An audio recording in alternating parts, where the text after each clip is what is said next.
Most people think it's impossible to escape North Korea, but two men proved it is possible in one of the most death-defying stunts you've ever heard, using just a bike tube, a pump, and a backpack.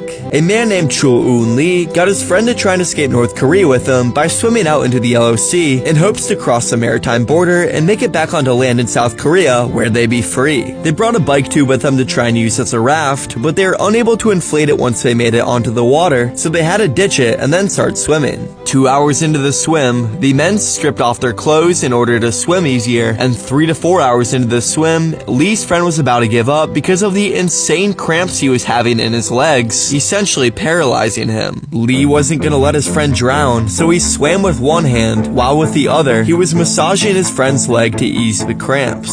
Suddenly, the men saw a boat coming towards them, and they assumed it belonged to North Korea. In a panic, the men saw a small island roughly 300 yards away, and frantically started swimming towards it. They made it onto the island, and the boat didn't seem like it was coming any closer, so they hid here until the boat would leave. As they were soaked and only in their boxers on a cool September night, the men were absolutely freezing, but they used some trash that washed up on shore to cover themselves overnight. In the morning, the men walked back to the water to begin swimming, but were honestly too afraid, so they found some styrofoam and wood on the island and attached it all to construct a makeshift raft. They made it back into the water with this raft and started paddling with their hands towards South Korea. Suddenly, another boat started coming towards them, and they couldn't tell which country the ship belonged to. At this point, they wouldn't have enough speed to get away, so they waited to see who was approaching, and sure enough, it was the South Koreans who had been tracking them since the previous night. The men made it on board and were brought back to land, proving it is possible to escape North Korea.